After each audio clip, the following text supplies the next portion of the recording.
Silakan menikmati renungan saudaraku sekalian. Sebelumnya jangan lupa like, komen, dan subscribe. Hari ini kita akan belajar lagi renungan yang memberkati kita yang terambil dalam 1 Samuel 17 ayat yang pertama sampai ayat ke-11. Saya akan bacakan buat Bapak Ibu Saudara sekalian. Orang Palestina mengumpulkan tentaranya untuk berperang. Mereka berkumpul di Soka yang di tanah Yehuda dan berkemah antara Soka dan Aseka di Epes Damim. Saul dan orang-orang Israel juga berkumpul dan berkemah di lembah terbanting. Mereka mengaturkan barisan perangnya berhadapan dengan orang Palestina. Orang Palestina berdiri di bukit sebelah sini dan orang Israel berdiri di bukit sebelah sana, dan lembah ada di antara mereka. Lalu tampillah keluar seorang pendekar dari tentara orang Palestina, namanya Goliat dari Gat. Tingginya 6 hasta sejengkal. Ketopong tembaga ada di kepalanya, dan ia memakai baju sirah yang bersisik. Berat baju sirah ini 5.000 sikal tembaga. Ayat ke-6, dia memakai penutup kaki dan dari tembaga, dan di baunya ia memanggul lembing tembaga. Gagang tembaknya seperti pesa tukang penun, dan mata tembaknya itu 600 sikal besi beratnya, dan seorang pembawa perisai berjalan di depannya. Ia berdiri dan berseru kepada barisan Israel, katanya kepada mereka, "Mengapa kamu keluar untuk mengatur barisan perangmu? Bukankah aku seorang Palestina dan kamu adalah hamba Saul? Pilihlah bagimu seorang dan berilah ia turun mendapatkan daku." Ayat ke-9, jika ia dapat berperang melawan aku dan mengalahkan aku, maka kami akan menjadi hambamu. Tetapi jika aku dapat mengungguli dia dan mengalahkannya, maka kamu akan menjadi hamba kami dan takluk kepada kami. Pula kata orang Palestina itu, "Aku menentang hari ini barisan Israel. Berikanlah kepadaku seorang supaya kami berperang seorang lawan seorang." Ke-11, ketika Saul dan segenap orang Israel mendengar perkataan orang Palestina itu, maka cemaslah hati mereka dan sangat ketakutan. Tadi kita sudah baca firman Tuhan yang terambil dalam 1 Samuel 17 ayat 1 sampai 11 Bapak Ibu. Di situ berbicara tentang Daud mengalahkan Goliat.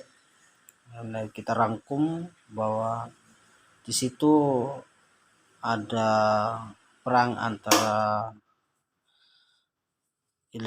Israel dengan Palestina, dan Palestina ini mengumpulkan tentaranya untuk berperang dengan tentara Israel.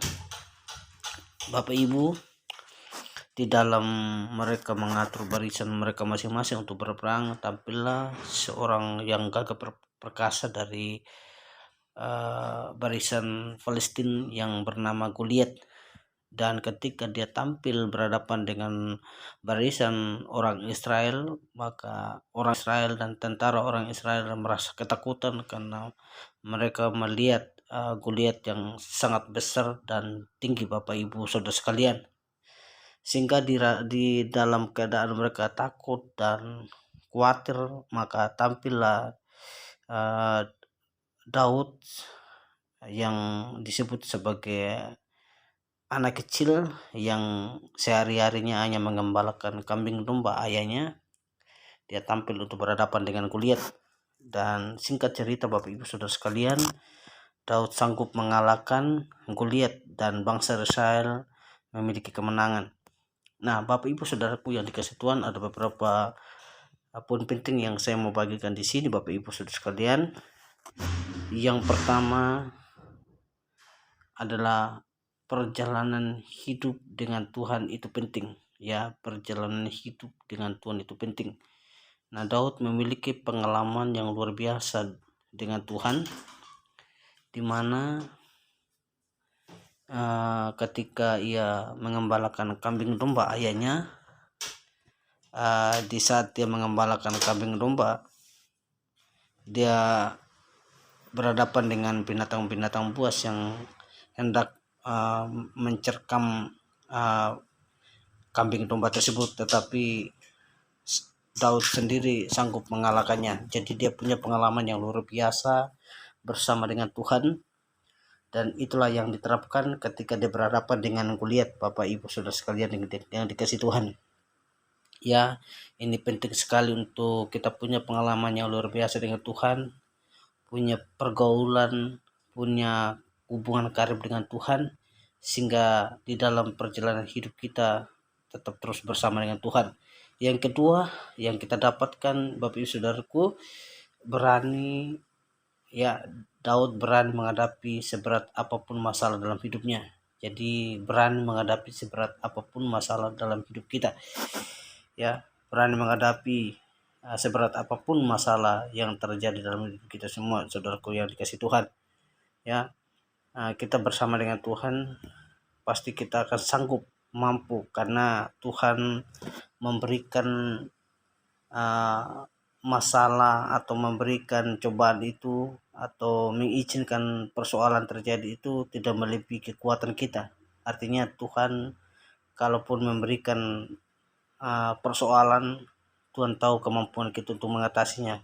Jadi Daud di sini sanggup, Bapak Ibu Saudaraku, dia memiliki keberanian menghadapi situasi, yaitu berani menghadapi Goliat yang begitu besar, Bapak Ibu. Goliat yang menurut tentara Israel tidak mungkin dikalahkan, tetapi Daud berani menghadapinya dan Daud berhasil mengalahkan Goliat sendiri. Jadi seberat apapun masalah kita harus berani menghadapi, karena kita terus bersama dengan Tuhan dan Tuhan akan memampukan dan memberikan keberhasilan bagi kita, anak-anak Tuhan. Dan yang ketiga, Bapak Ibu Saudara sekalian, apa yang di tangan kita adalah senjata dari Tuhan. Jadi di sini Daud ketika berhadapan dengan Goliat, yang ada di tangannya adalah tongkat dan umban, kantung gembala dan lain sebagainya.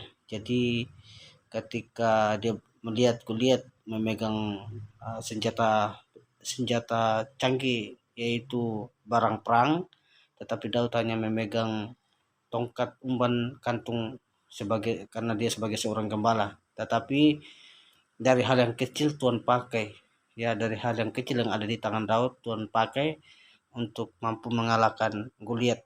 Dan apa yang terjadi, Bapak Ibu, dalam Alkitab mengatakan Daud sanggup mengalahkan Goliat hanya menggunakan umban atau batu kecil yang ada di tangannya. Tuhan pasti memampukan kita juga seperti Daud.